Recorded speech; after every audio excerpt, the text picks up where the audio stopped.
Everyone knows that feeling, wanting to experience more stories, but struggling to find the time. That's where Audible changes everything. With over 1 million audiobooks and Audible originals, there's a story waiting to spark anyone's imagination. Take The Paris Apartment by Lucy Foley, the gripping psychological thriller that's keeping listeners on the edge of their seats. Imagine unraveling its mysteries during your morning commute, or losing yourself in its twists and turns while doing household chores. That's the magic of Audible. It transforms daily routines into opportunities for thrilling discoveries. The best part? Members get access to thousands of included titles, with new content added regularly. From bestsellers to hidden gems, every genre imaginable is at their fingertips. And with one easy-to-use app, switching between favorites or discovering new passions has never been simpler. There's more to imagine when you listen. Start a free 30-day Audible trial and get your first audiobook free at audible.com/Wondery. That's audible.com/Wondery. Don't ask me to talk. And welcome. This is Don't Ask Me to Talk. I am one of your co-hosts, Eric Ryder. I'm the other co-host, Stacey Heller. That's right. We're the Convo Kids, your podcast pals, your conversational off-roaders, talking about all kinds of interesting topics every single week, including one major topic. And when we say major, it's major to us. It's not major to the world. It's not even major to us sometimes. Yeah, that's true, too. I was trying to come up with a quick summary of what we do, and it's kind of hard because, again, we've never been a tangent we didn't like. We go off-road all the time with the things that we're talking about. But the main point is that we have fun every single week. This is a 1-hour vacation from all the serious heavy stuff in the world. There is plenty of it. Totally. Life's too short. Sometimes you need a break, and that's what we're here for, to have fun. And if you'd like to participate in the conversation, and we'd love you to do so, please email us asking@don'taskmetotalk.com, or you can find us on Facebook or Instagram and slide into our DMs.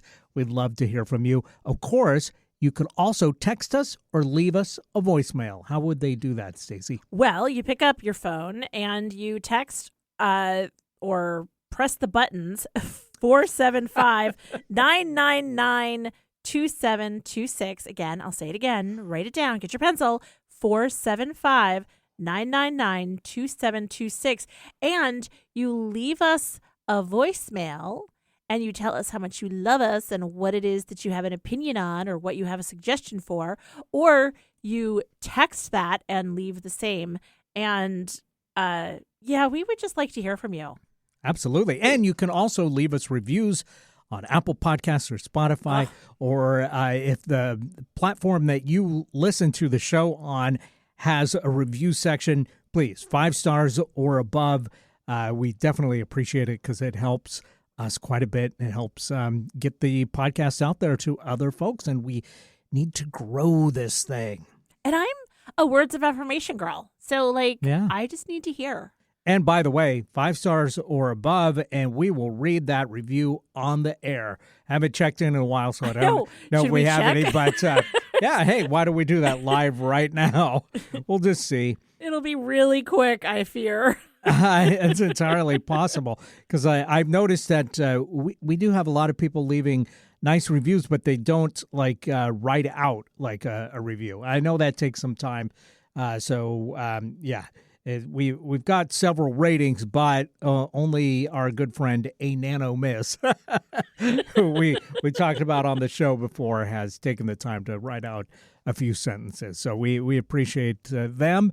And we appreciate the future people that will follow in A Nano Miss's footsteps and do that for us. We definitely would like that very much. And you can be famous for a few minutes as we read that podcast review right here on the show. Yeah, I feel like the opposite of Or you can be anonymous. Well, like A Nano Miss. I was just thinking, I'm like, so would that be like a Maxo Mister? Entirely possible. I don't know. Interesting. It's a really clever name that they have. I kind of dig it. Anyway, so yeah, we like to talk about random things. Yeah. How was your week, by the way? Well, it was lovely. Thank you for asking. I started binge watching a show on Netflix that was suggested for me. So I don't pay attention to TV. Half the time that we talk about things, I'm like, what? Like that, You famously watch it from the other room by listening in to your family watching TV. 100%. So I was putting away the holiday decor finally, and so, which I haven't done yet. So I'm not laughing at that. I'm laughing you. at the fact that, again, you were doing something entirely different. Yes, welcome and somehow to ADHD. You were absorbing. Yes, welcome TV. to ADHD, people. And so I needed something to occupy my mind. So I went on to Netflix, and I'm finally catching on to the fact that old shows from whatever platform will come on to Netflix and they'll stream it. So there's a show that, because I haven't seen it, I assume everything's new. So I'm like, oh, look at this cute show called Younger. I'm going to watch this show with Hilary Duff. That's fun. So just realize, check out this new show, the Bob Newhart Show. Right. Yes. Yes. It started in 2015. I was 45 when this show started. All right. I'm like, well, as we talked about last week, it's so easy with all the offerings in the world. It is so easy to have a blind spot on something. Regardless of how popular it is, it really is easy to just, maybe even you've heard of it, but then you forgot about the fact that you've heard of it because you didn't have the time at the time to check it out. Totally. Yeah. Gone with the Wind. I never read the book or saw the movie. Same. Right?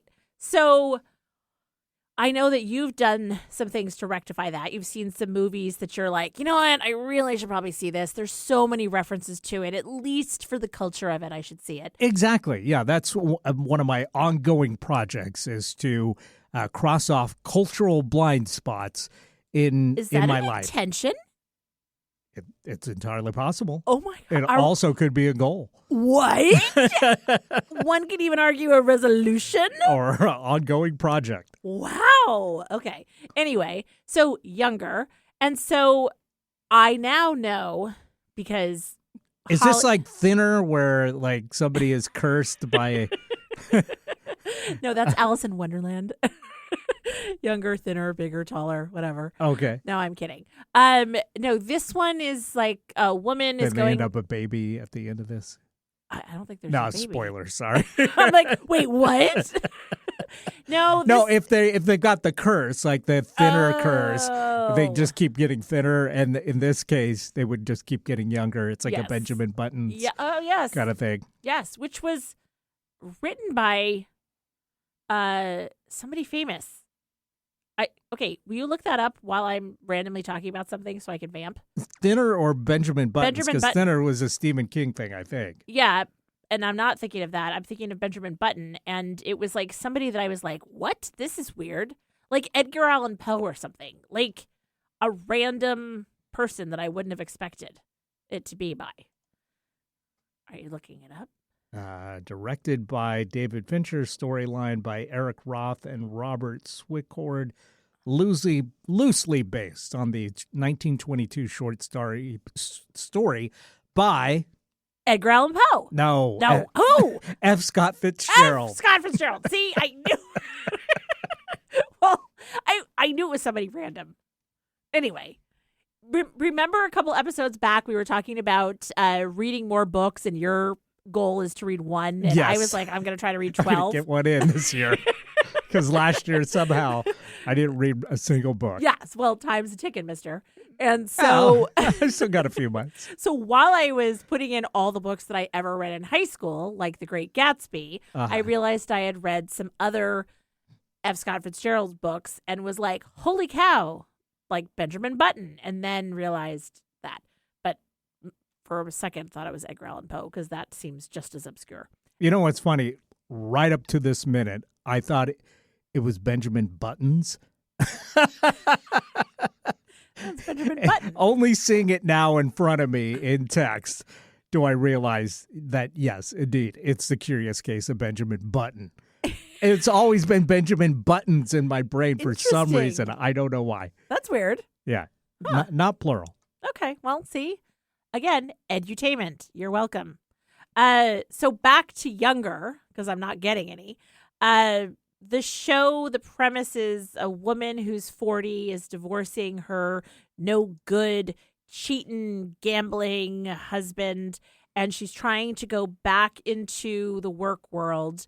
However, she's taken this hiatus because she had a daughter and, stayed at home and did those things. And now she finds herself feeling irrelevant and it's hard to get a job. So she's blessed with good genes. And so she and her friend, played by Debbie Mazar, decide that she's going to create an identity where she's only 26 and she passes for 26. And so anyway, is this a series or a movie? it's a series. It's a series, okay. And it went on from 2015 to 2021, I think. So 6 or 7 seasons. And so I had no idea that this was like a whole show. It is funny when there's shows that are on for like a decade. Right? And you've I'm never like, heard of it. What? And it was like really popular on TV Land and Hilary Duff was in it. And I'm Yeah. like, so Hollywood is sneaky though, because I am sure that the reason why this is suddenly popular is because, now I'm going with the hot goss, Sutton Foster, who stars in this as the lead character, happens to be the rumored reason for why Hugh Jackman and his longtime wife, Deborah Furness, broke up. She, in addition to being on this show, she was also on Bunheads, which was a popular show that only aired for a season, but she's primarily a Broadway actress. Okay. And so they met on the set or the stage of The Music Man. I guess they co-starred. And so things happened. And now, as of January 2025, which is where we currently are, they are confirmed together instead of rumored together. So, like even bad news is turned into good news, right? Or, even bad publicity is good publicity. Sure. Because now the show is super popular on Netflix, which is how it reached my consciousness. And also, this goes to the whole thing about, as a 40-year-old trying to like learn the lingo and what's popular to 26-year-olds, it's kind of like what we were talking about last week with the whole Bob Dylan conversation. And, I was like, sexy red, what? Like, trying to translate like, text and abbreviations and how people communicate and whatever. It was very relatable and enjoyable while I put my Christmas decor away. In fact, I would argue I could have done it faster if I had not been watching the show and was pulled in. So what we have come to the... So you mean to say that concentrating on one thing at a time could actually be faster than doing 10 things at once? That's the thing that you're going to take away from this? Shocking. That's the thing that you're going to take away from this. The most circuitous route that we could take to me saying it took me forever to do my Christmas decor. But I bet you had more fun doing it that way. I had so much more fun doing it. Yes. And I would also say, again... So, but do you like the show? Yeah. I mean, Okay. here's the thing. Sometimes you get sucked into something and then go like, I kind of don't like this. Well, I will tell you this. I didn't know until just today when I looked this up that it came out in 2015. First Right. of all, I'm like, say what now? Yeah. Like, that was 10 I'm years with ago. you. I'm with you. So that's upsetting. Right. And then the fact that it went on for 7 seasons. Yeah. And I've got to, like, do I really want to commit? Well, it's like the whole Yellowstone verse. Like, it is too much for me. Right. So I don't know if I can, like, I am enjoying it for sure, but I don't know if I can do that thing that people do where, like, for the next now 2 weeks, I'm going to be like all younger all the time. I love that personally. Yeah. And when I discover a show that I'm enjoying and I find that there's a bunch of episodes that because I hate when it's over, and it's like, now I got to find a new show. Come on. I don't know. I guess I don't love watching TV enough. Well, I do love going to the movies. Like, Yeah. I love the movie experience. But the TV experience, I'm always like, well, there goes 3 weeks of my life. Well, because I recently enjoyed and binged all 9 episodes of Severance, first season. And then I was like, oh, wait, there's a season 2 coming out, and it's coming out right now, like in just a couple weeks from when I finished it. I'm like, how am I going to wait 2 weeks for this? So then I watched a bunch of like analysis videos on YouTube about the season, like jonesing for that high again of like more of this world, this story that I got sucked into. Interesting. And now I'm like, okay, yes, they are doing this, but they're a season 2, which I'm excited about. But they're dropping them out 1 episode a week. Back in my day, that's how we did it. Absolutely, yeah. But now I'm so into the binging kind of thing where I can just drop another show, like immediately when I have time. I don't know. The weekly thing is tough now for me, with TV. And TV is doing that, or like shows are doing that more often now. Yeah, which is smart because you want to keep people talking about it for a longer time than just like, oh, we watched this all in 2 days or whatever, and then we're done talking about it. But if you haven't seen Severance, by the way, if you I haven't, it's a very cool show. And then I started watching. First of all, I found this show called 1680 on Netflix, which is interesting because it's like a Polish sitcom set in 1680, and it's actually has the Office vibes. But really? it's about a nobleman and his serfs in their village. You're so weird. I love it. That's so bizarre. It's funny. It's actually funny. Yeah, I've watched a few episodes of that, but then I also started watching Baby Reindeer, which everybody was talking about like a year ago. This is the stalker person? Yeah. Okay. Yeah, and so now I'm sucked into that, so that is taking over my my binging for the moment. And so then I'll get back to 1680 because I feel like that's one where I can dip in, and it's not like world building each episode, so it's like you can just, when you got a few 30 minutes, you can enjoy that one. You're not like addicted to it like some of these ones where the story continues and continues. Well, and is the Baby Reindeer one told like the way that these true crime shows are, where it's like building with like here's some backstory and then this, or is it told as like a narrative? Yeah, it's told like a narrative. Yeah, because it's not a documentary. Okay. So it's dramatized, but it's also very funny in a lot of parts. So it's like a kind of a black comedy kind of thing.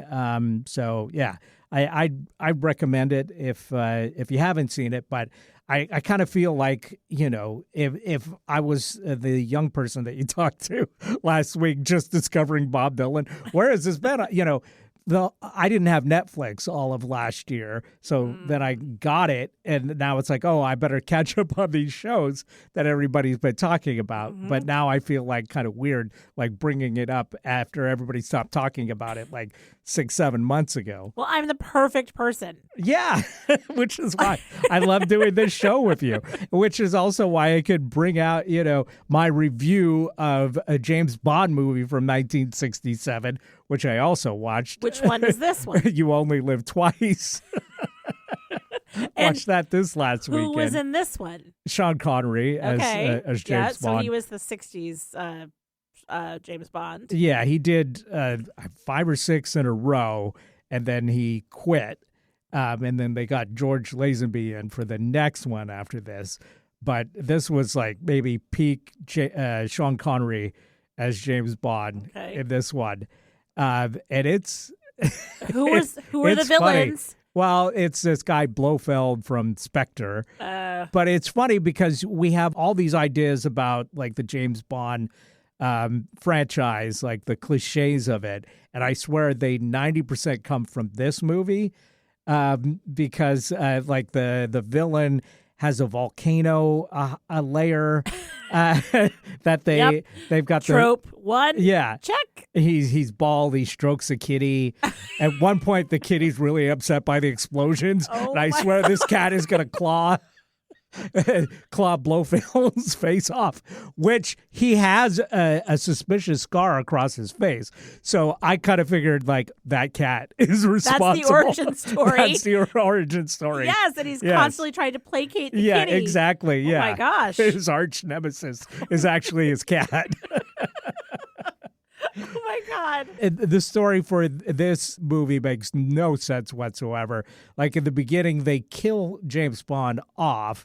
They fake an assassination on James Bond. Okay. Then they bury him at sea, and they run a newspaper story with his picture that says a naval hero assassinated and buried at sea, right? So everybody in Asia sees this. I guess the idea is, like, James Bond is too famous, so we let's gotta wipe the slate clean. Let's wipe the slate clean, and then, he can do his more clandestine activities. But the problem is, he doesn't wear a disguise or anything immediately after. Like, and I would have gotten away with it too if it weren't for you kids. He's just James Bond. He's in Japan, and he's just being James Bond. So there's no.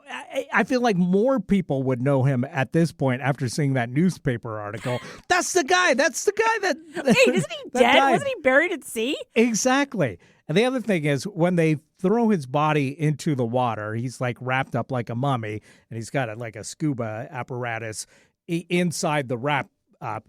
And then it's like scuba divers come, pick him up off the seafloor, and then just shuttle him into a waiting submarine. Wait, why did they just not use a real body? Well, there you go. That makes more sense. Like, why do we have to go through all that superfuge? But also, superfuge? I'm no naval engineer, but if you open a door in the submarine. Exactly. You can't have a submarine hatch open underwater. And they just load him in. No problem. He's completely dry by the time he gets through the hatch into the submarine. And tell me he's like in a tuxedo and he's like, I need a martini. And they've got a whole office in the submarine where he does a briefing. Oh my gosh. The whole thing would be filled with water. Everybody would be dead in the submarine. I love how mad you're getting about this. It makes no sense. And then, are you yelling at the TV when you watch these things? I am, but I'm also enjoying it, even though it's so stupid. But I'm like, oh, this is like, good. What? This is juicy. How this does is that good even stuff. work? It doesn't work. And the other portion of this movie that, some of this is just that it's special effects in 1967. Right. Not amazing. Janky. So, yeah, they've got a janky rocket that Pac-Man's the American space capsules rotating around the planet. And so it just literally comes up, waka, waka, waka, and sucks in the capsule. And then, of course, us hot-headed Americans blame the Soviet Union. Naturally. And we're going to go to war with the Soviet Union if they don't give us our capsule back. Meanwhile, one astronaut's already dead because his tube got cut off because he got waka-waka'd during a spacewalk. Oh, my gosh. So then it happens to the Russians, and they blame the Americans. And so the whole idea is like, we're a pawn in someone else's game. Exactly. Let's get the Soviet Union and the U.S. to fight each other, and therefore another country can become a superpower or another country or just Spectre, I guess. But the nuclear hellscape that the planet would be if the two major superpowers with nuclear weapons of the world decided to blow each other up, that's not a world worth ruling. No. Unless the waka waka waka thing sucked up all the nuclear spacecraft weapons. No, there's no, we couldn't do that. They didn't have that technology. I would like to do the puppet version of this movie. I would like to have. I'd watch a puppet version. Right? I would like to have. That's for a while trending. There was a Harry Potter puppet show or something that my kids were obsessed with, and I feel like this could be a really you retelling it. Look, seeing puppets do this would be better special effects. Well, you bring up something that's really interesting to me, and a text to life connection or movie to life connection.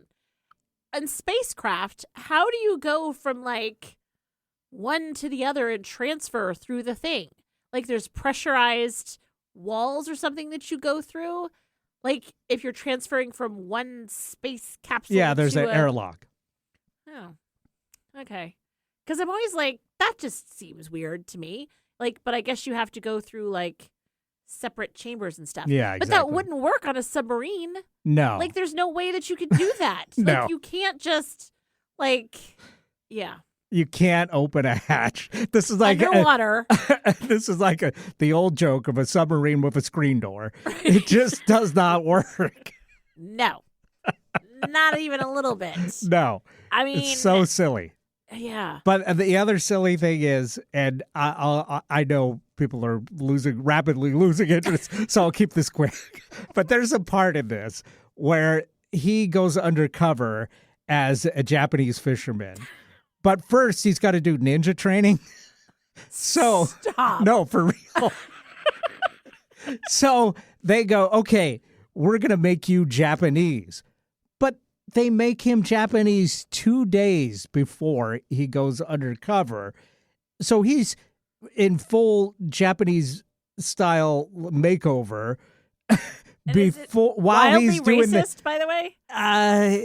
it's on the edge. All right. But okay, let's just buy into the idea that he needs this costume so that he can go undetected in this, fishing village. Yep. And they marry him off to a Japanese lady, so he's got a wife, and he is 6'2", so he's towering above every other person It's a in the freaking village. nature. So he has to hunch over, and he looks crazy. But why do they Japanese him before he goes undercover? He doesn't need to be in the yellow face to do his ninja training. That's so weird. Is it because is his wife, air quotes here, is she the romantic interest of the movie? No. Oh, so it's not even to have like some backstory and introduce. She's like the third romantic interest in the movie towards the end. Oh my golly. When the other ones are killed off. He's like, well, lost that one. So, but he's sleeping in bed when his previous love interest is murdered, in the wig, and Oh my gosh! and All right, now I gotta and the see skin this. that the extra skin they put on his eyes. He's sleeping in this. Why? Wow. It makes no sense. Well, that's deep cover. He is in deep cover, Eric. Well, the other thing is it looks like he didn't want to have his eyebrows dyed, so they just put on additional eyebrows. So he looks like he's got these really puffy eyebrows. So he does not look Japanese by any stretch whatsoever. Okay, But I'm gonna need to watch. Yeah, this movie is wild. Okay, which one is it again? You only live twice. Okay. I really feel like I have homework this time. You might enjoy this one. Yeah. Okay. It's peak goofiness in Bond. All right. So, I know yeah. what I'm doing tonight. I 100% am going to watch this movie. And you know what? Pete is going to be delighted because I never suggest that we watch a movie. So I love this for me. Oh my gosh. All right. Should we take a break here? Let's do it. Yeah, we're well over time. All right. Keep listening to us. We are Don't Ask Me to Talk. We'll be right back.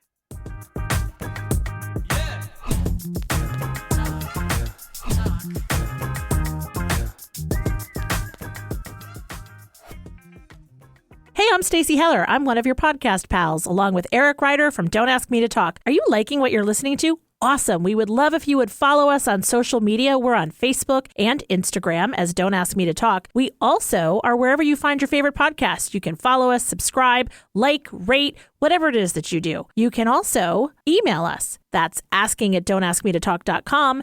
And if you'd like, text or leave us a voicemail at 475-999-2726. Basically, we'd love to hear from you. Thanks for listening.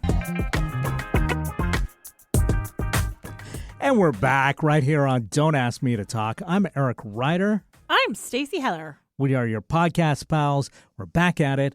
And yeah, it's a crazy, wild week here in mid January. Of course, we recently had MLK Day. Yep. But any other holidays? I mean, I feel like after MLK Day, there's a real dearth of official federal holidays for a little while. We don't get a day off. So thank goodness for MLK. I mean, for many, many reasons, but also I love having a day off in January. Right? It's so needed. Yeah, absolutely. But some aspiring holidays to, eventually getting a day off, I imagine, are coming up. Well, we always talk about holidays on this show, and there's a ton out there that are, from the sublime to the ridiculous, right? But I do feel like there's some missed opportunities to celebrate some holidays. There's all kinds of things I'm trying to kiss a shark week. There's a whole week for it. I mean, there's Shark Week, so right? Green Juice Day. Okay. There's a whole bunch of things. Give a shark some green juice. Yes. What could happen? I fear what could happen. I'm afraid that might be Shark Day. Which leads me to the day that I think that we should celebrate. Go on. Thomas Crapper Day. All right. Yeah, he's the dude that they say invented the toilet. Alas, alack. I do not believe that is the case. I don't think that he actually invented the toilet. Okay. I think that the concept of toilets, according to my extensive research. Yes, a lot of research. So technically the idea of a toilet was invented as far back as the Mesopotamian times. Okay. And then a flushing toilet was introduced in the late 1500s, like 1596 or something. Then there was an updated version of a water closet, but Thomas Crapper, just simple Thomas Crapper, he was a plumber, and he changed the world of toilets forever. Yeah, well, I'm seeing here it says he held 9 patents, 3 of them for water closet improvements. So he was obsessed. So, well, I mean, it was his job. So, such as the floating ball cock, which, I mean, come on, really? He improved the S-bend plumbing trap in 1880 by inventing the U-bend. And the firm's lavatorial equipment was manufactured at premises near Marlborough Road in London. So the company owned the world's first bath, toilet, and sink showroom in Kings Road. Wow. Crapper was noted for the quality of his products. How do you not and received several royal warrants. And it's really funny because what we think of going to the crapper. Yeah, but also we don't think of quality when we think of crap. No, or crapper. It's usually crap or quality. But yes. And we, the funny thing is also that apparently the term crap was in use before crapper got into plumbing and refining water closets. So it's it's not because of him that we say we're going to the crapper, or it smells like it would crapper. be like if Chef Boyardee's real name was Chef. You know what I mean? Yeah, okay. He had to go into food. Yes, he had no choice. That's right. His name is Chef.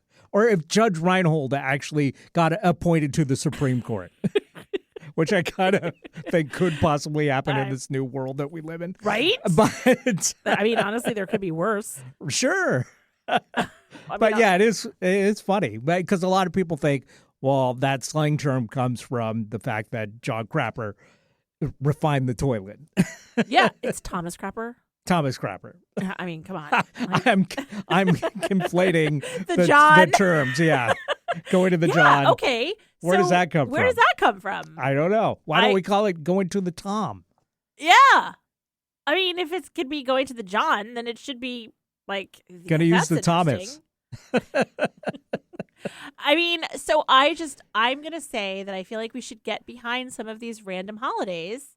I And- mean, it's, having flushing a toilet in the house, well, you take it for granted, at this day and age. But like, you see any kind of like story set before indoor plumbing, and that seriously looks like a bad time. Oh my gosh. I mean, And anybody that's ever used an outhouse knows that it's a bad time. It is. I mean, go to any concert at Chateau Saint Michel. Anytime you have to go into a honey bucket. Right. We should be saying, a prayer of thanks to good old Thomas Crapper. Well, and I just looked up. So the reason that it's called the John is because, and I said it earlier, Sir John Harrington is the one that invented the flushing toilet. Oh, okay. So all of these namesakes, and maybe my mom called pooping when I was a little kid messy because the first toilets and sewers emerged in Mesopotamia. I'm sure no doubt. So you're making a mess, Mesopotamia. You're going to the John, Sir John Harrington. Hey, So John Harrington and Thomas Crapper, we salute you.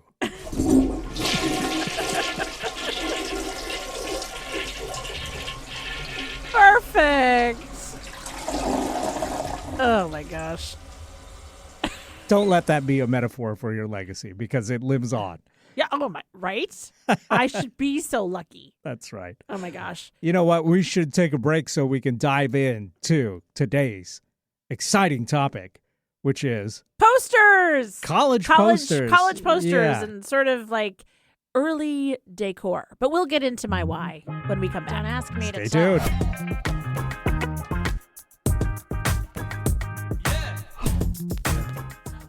This is Eric Ryder reminding you to follow us on Facebook. We're at Don't Ask Me to Talk, and we're on Instagram, again, at Don't Ask Me to Talk. We'd love to hear from you, so check us out on social media and leave us a comment. Leave us a like. Remember, you can always email us directly at asking@don'taskmetotalk.com or leave us a voicemail or text at 475-999-2726. That's 475-999-2726.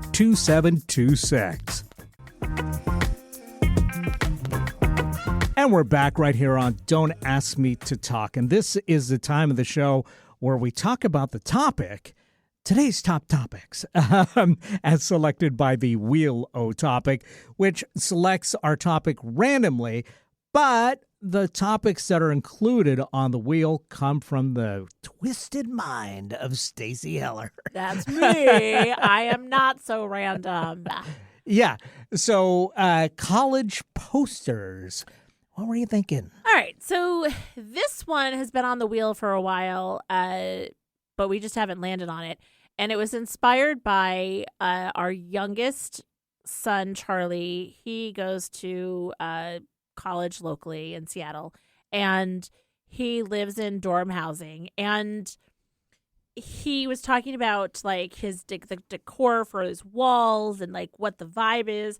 And I was thinking about the evolution of the things that he had put on his posters like when he first started out. Mm-hmm. And I was also thinking about the difference between sending my sons to school versus my daughters. Like, I don't want to do the whole like, but I'm going to, just so we're clear, the general like boys versus girls thing. But in my personal experience, the girls were like, we need the twinkly lights, and I'm going to put up like a clothespin with Polaroids of my friends from home and experiences, and we're going to have coordinating like comforters and pillows and candle vibes and the whole thing. Whereas the boys like maybe put up a pendant of like their favorite sports team, or like, you know, a Spider-Man poster or something. I don't know, maybe. Or, you know, like Will went to school in California and somebody gave him like the bear flag or whatever that is. Okay. Yeah. And so it was like, great, I'll put that up. But there wasn't the same thoughtful decor happening. Mm. And so then it was making me think of like what I did, when I was in college, and I only went to college for 2 years. But just kind of that Um, early. And when you were in college, did you have a dorm? I Did did. you have a roommate in the I dorm? did for Yeah. my freshman year and not for my sophomore year. Okay. And actually, the gal that I roomed with for my freshman year, she was local. Her mom actually worked at the college. And so, like, she hooked us up with, like, a couch and a TV. Like, our room was super cool. And I was not worthy of such, like, a locked and dialed in roommate. But my decor was cute. Like, I was very artsy. Like, you know, at the I don't know, main campus building, like they sold posters. And so I was like, I'm getting Picasso's like Dove, and I'm putting up like Matisse, like all the art posters, like I'm so highly evolved. And you know, and that was kind of like classic college dorm room decor.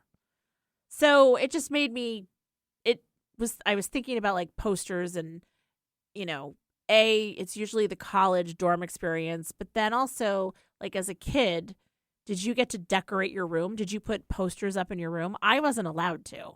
What?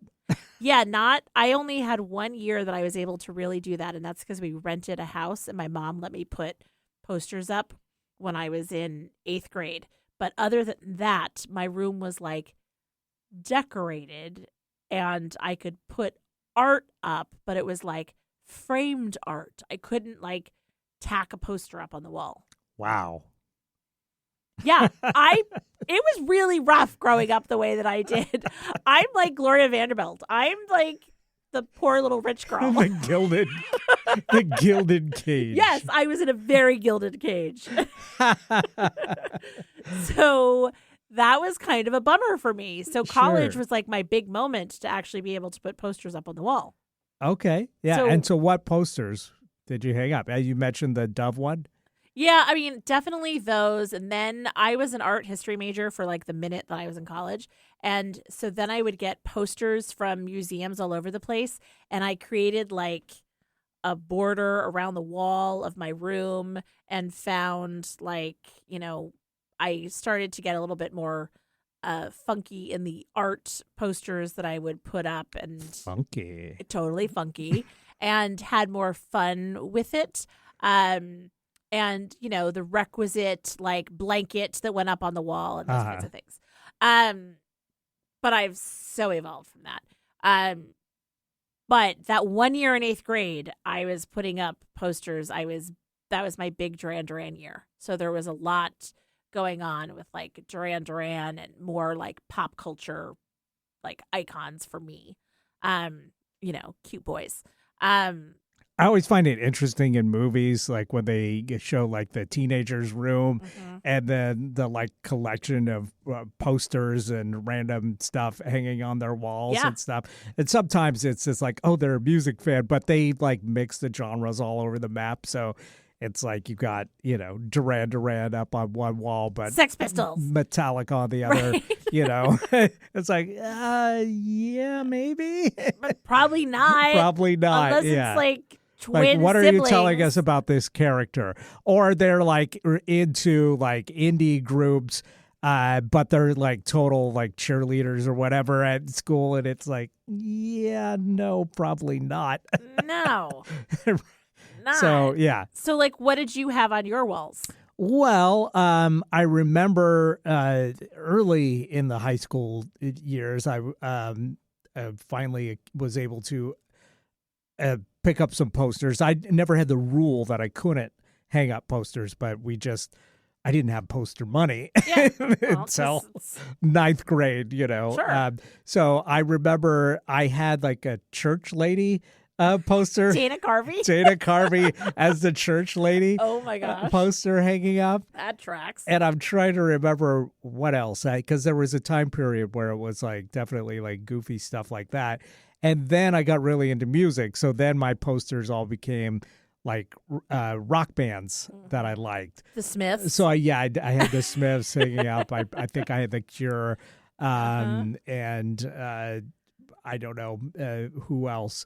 hanging up. But then when I moved out into my own apartment, like a couple years later, I thought like, I like the idea of posters, but I'm an adult now, so I should only hang up framed posters or pieces of artwork, to go with my shabby apartment here. My mattress I need on the floor. some shabby chic for my shabby apartment. So, I have a whole bunch of posters that have not been opened or have been rolled up for decades. That's like a gold mine. I started accumulating movie posters too. So I've got a whole bunch of posters that are just like rolled up like a telescope. Yes. Dude, you've got to hang these. Well, I've gotten some posters framed, and so now those are hanging up at the walls of the house. But yeah, I've got a whole bunch of posters. And then with the band practice space, I'm like, hey, I can just hang up stuff in here. It doesn't have to be like, very classy and stylish and adult. This is our rock room. So yes. I started hanging up some of my music paraphernalia and stuff randomly in the music space. That's so good. Yeah, so I finally have a use for some of these posters, but I still have a whole ton of them. I really should, part with them at this point. But well, or should you? Like, yeah, but you could sell them. Yeah, you could. That's what I mean by part. You could get them, okay, because you could get good money for some of this stuff. Probably, yeah. Like, church stuff. lady. I bet Dana Carvey himself would buy it. I don't know if I still have that. I do remember, like, as a kid, like I had a Lord of the Rings poster with Gandalf. Wow. And I think when we moved, that got like trashed basically. And I had some other like the equivalent of hanging there, baby kind of stuff that also got trashed. Aren't like faucets you can turn on and off with a cat. Well, I had like a unicorn one. I remember that I got from like Dynamite magazine or something like that. Remember Dynamite? Yes. Oh my gosh! Yes. Or Hot Dog, was the other version of that. And it was like folded like 4, basically like 8.5 by 11 pages. Yeah, and it wasn't the cartoon the horse unicorn with a rainbow or anything like that. That was too girly for me. So I wouldn't have hung that up. But they had one of these magazines had like a story about an actual unicorn, which was a goat that had one horn. So this was a picture of this goat with one horn, a true unicorn. I feel like so I had that. No rainbows were involved. You're like the meme guy. Like if you were like of an age that like when memes started happening, like my son Charlie, like this makes sense why you two are very similar because like kind of the meme and does he have stories... a poster that says "Oh my God"? No, but with like the lady with the kid with braces. No, but like he remembers the like Charlie bit my finger and like the cultural memes and references. Like he would have had a church. If you two were peers during when you were younger, he would totally be the one that has the church lady poster or do those like ironic, funny things. And I feel like the same would be true. But he's now gotten like, he's like, I'm very specific about what I curate for my walls. And I'm like, you're a college senior. Like, whatever, man. Yeah, but I'm curious. And I wonder if there's any study that's been done between people that kept their walls blank now that they're adulting. Are their walls still blank? Or do they put things up? I don't know, but it is interesting that there seems to have been, like a set of classic posters that people have put on their walls in college since like 1980, I want to say. And I don't know that they've changed that much. Nope. Like that, it seems like the Einstein one where he's like looking crazy with his tongue out. Yeah, sticking his tongue out. That's a popular one. And like John Belushi in a college sweatshirt that literally says college Like that's a very popular one. Yep. Black light ones were really big there for a while. I don't know if they still are. Oh yeah, Audrey but- Hepburn for girls. Yeah. Like- James Dean, of course, going to be in there somewhere. Yep. Marilyn Monroe. Mm-hmm. Yeah. And I never bought into any of those. Never wanted any of those up. Yeah. Yeah. But they seem to have been like, it's funny, like these same like 10 posters Well, seem and- to have been making the rounds of college dorms for like 40, 50 years. Forever. Well, and then the art that typically goes Nobody up. hung up the portrait of Thomas Crapper like they should have. You're so right. You're so right. I mean, because like you think about the classical art that would go up, like Starry Night by Van Gogh would go up, and like The Dove by like Picasso, and some like Matisse vibes. The Wave, like the Japanese artist that did the Wave, like those kinds of things. And of course the hippie drippy, like silk screened, batik type hanging thing. Like it's not even a blanket. Like a piece of cloth that had like a wacky tie dye vibe fabric print on it. Some of the music ones have evolved because, like, probably 70s, early 80s, that Houses of the Holy Led Zeppelin poster was definitely up. I feel like more Joy Division posters would have been up, maybe, say, the 90s and 2000s probably.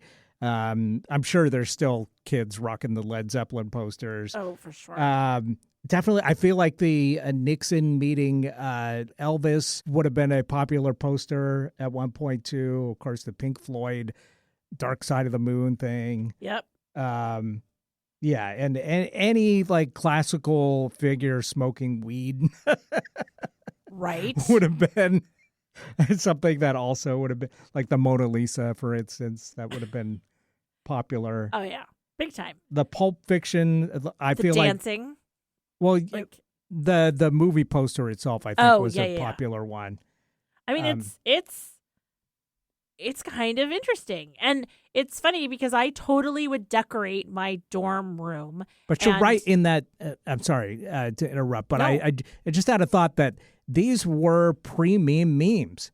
Right? Yeah, That's what, like, it's so interesting because they're just like what people were putting up, and like it was a cultural touchstone that everybody kind of knew about, and you didn't have to explain it. It was like, yeah, of course you had John Belushi in the college dorm, and I think that was from Animal House. yeah.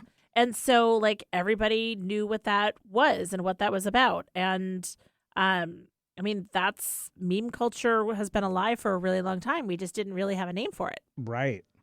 And, and then you grow up out of it and you get rid of the posters. And then, I love your point about, I felt like I was adult and I needed to like have framed art, which to me is sort of a shame.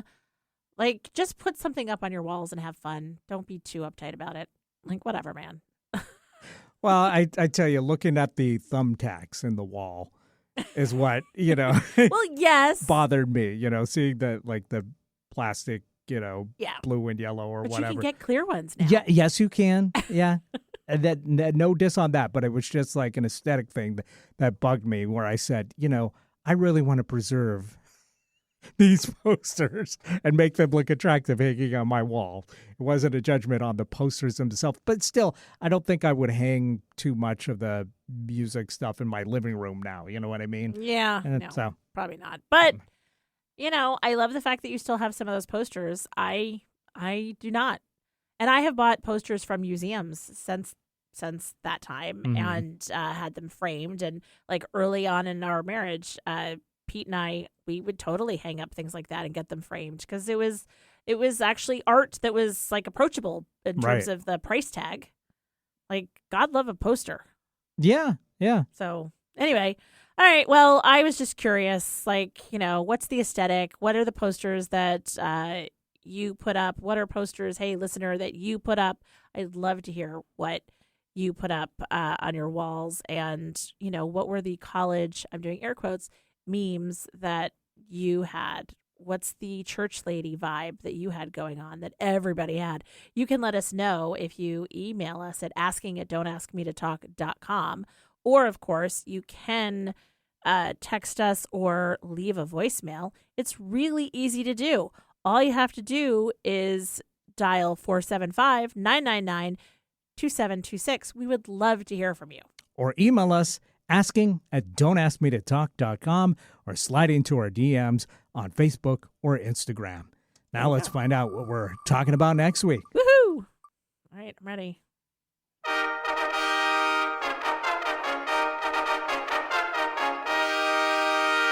Hear me out. Oh. That's what it is, actually. Yes. Hear me out. Yeah. It's making an argument for something that's not so popular. Okay. And so whether... Oh, I feel like every opinion I have could fit into this. And so for a while there was a trend on like TikTok or whatever that was like, hear me out. Like, I think that Miss Frizzle is super attractive. So for a while it was a trend like making an argument for someone that other people may not think is attractive. But I was thinking that we could do this for anything. So plan to not be prepared to talk about a few hear me out scenarios. Okay. Like we can do nouns, person, place, and thing. Wow. This one is one that I'm definitely actually going to have to try to remember to think about this week, because I feel like I want to be prepared to back up whatever argument it is that is unpopular. There you go. So yeah. So hear me out. We're making arguments. All right. Very good. It sounds like fun. All right. Well, have a great week. Thanks for listening, everybody. Join us again next week. Bye.